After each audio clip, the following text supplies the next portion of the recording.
Bienvenue aujourd'hui pour découvrir l'histoire de l'aigle qui avait le vertige, d'Éric Emmanuel Schmitt et Chilia. Pendant toute l'histoire, comme d'habitude, nous allons essayer de retrouver Pilou qui se cache sur les pages.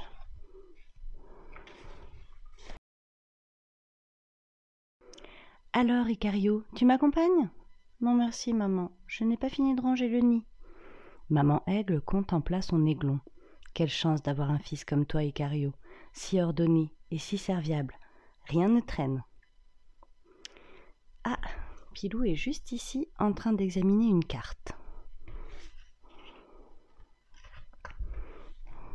Et Zéppeline, la maman aigle, déploya ses ailes, devint immense, gagna le bord du précipice et s'envola.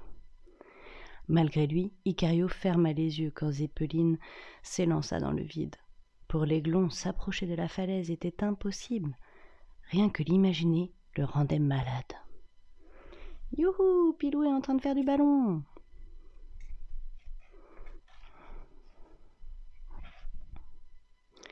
Une heure plus tard, son père, Phénix, atterrit, heureux d'avoir plané au-dessus de la vallée. Quel temps magnifique, Icario, l'air nous porte, même pas besoin d'agiter les ailes. Viens, je vais te montrer. Non merci, papa, j'ai cours de chant. Maintenant ? Oui, avec mademoiselle Blériotte. C'est important pour un oiseau de savoir chanter. Et Pilou fait une petite sieste dans son hamac. Quoique un peu déçu, papa Phénix approuva et félicita son aiglon si consciencieux. Il ignorait, hélas, qu'Icario inventait 1000 excuses pour ne pas voler. « Quelle catastrophe !» pensait Icario. « Je dois être le seul aigle sur terre à avoir le vertige. » Leur nid se trouvait très haut au sommet d'un piton rocheux, non loin des nids d'autres familles d'aigles. Autant dire qu'Icario ne se déplaçait que de nid en sautillant. Il fixait ses pattes et ne jetait jamais un œil sur les côtés. Youhou, Pilou est dans un petit avion en papier. Bientôt, les camarades de son âge commencèrent à très vite voler. Lui seul n'essayait pas. Ses parents, Phénix et Zéppeline, lui proposèrent de s'habituer en montant sur leur dos. Comme Icario s'était déjà servi de toutes les excuses possibles, il grimpa sur celui de son père. « Qu'est-ce qu'il fait ? Ah, il a mis une petite corde, il est en train d'escalader. » Quelle horreur ! Il ferma les paupières durant toute la balade, incapable d'admirer ce qu'on lui désignait en dessous. Ses serres crispées sur les plumes paternelles, terrorisées à l'idée de tomber. Maman Zéppeline, qui l'avait observé, s'inquiéta. Qu'Icario prenne son temps, d'accord, mais pas trop. Quelle vie mènera-t-il s'il ne quitte jamais le nid ? Youhou !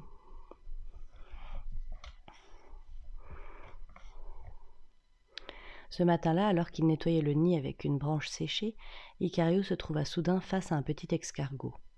Il avait surgi de la paroi et rampait lentement sur le promontoire. « Bonjour, dit Icario, comment tu t'appelles ? » Adagio. Et d'où viens-tu, Adagio ? D'en bas, je suis né sur le mur à côté de la ferme. Désormais, j'explore le vaste monde. J'adore voyager, pas toi ? Icario évita de répondre et proposa à Adagio d'excellents pissenlits qui poussaient à proximité. Qu'est-ce qu'il fait, notre petit Pilou ? Ah, il fait un cairn avec des cailloux juste ici.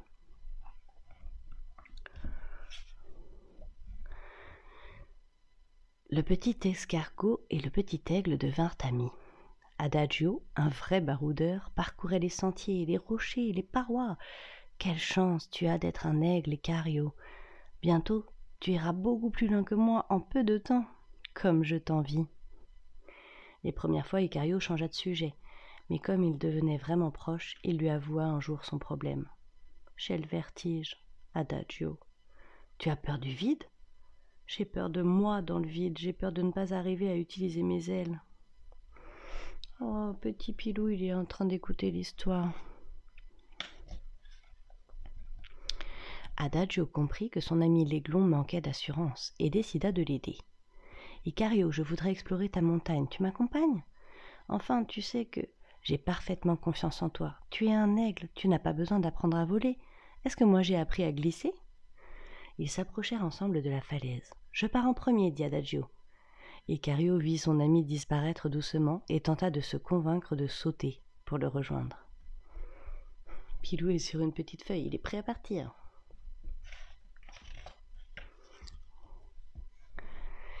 Pas moyen. La peur l'immobilisait.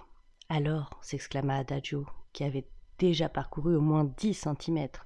« Tu viens ?»« Oui, oui. » Cela dura ainsi toute la matinée. Adagio encourageait Icario, mais la crainte retenait aussitôt l'aiglon. Le petit escargot ne perdait pas espoir. Seulement, il oubliait qu'il faisait très chaud, qu'il devait boire, et qu'à force de crier et de patienter sur son rocher, il se desséchait. Or, rien de plus grave pour un escargot que l'absence d'humidité. S'il manquait de bave, son corps n'adhère plus à la paroi. Notre petit Pilou, il a mis une petite corde autour de son ventre pour ne pas tomber. Soudain, Adagio sentit qu'il allait se détacher de la pierre. « Icario, je me décolle, je sens que je tombe !»« Quoi ?» Avant qu'Icario ait pu réagir, le petit escargot lâcha la paroi malgré lui et chuta. « Au secours !» Pilou, il est en train de tout regarder de sa petite tente.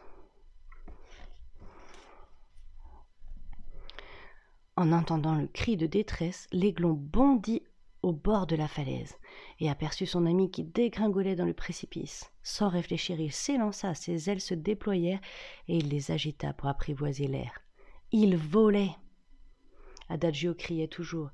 Il allait s'écraser sur le sol, mais à la dernière seconde, il se sentit soulevé dans les airs. Icario l'avait attrapé dans son bec. Il était sauvé. Youpi! Notre petit Pilou est bien content.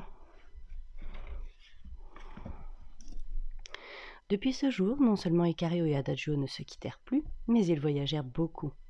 Parfois, les autres oiseaux qu'ils doublaient pensaient qu'ils rêvaient. Un escargot sur le dos d'un aigle ? Impossible.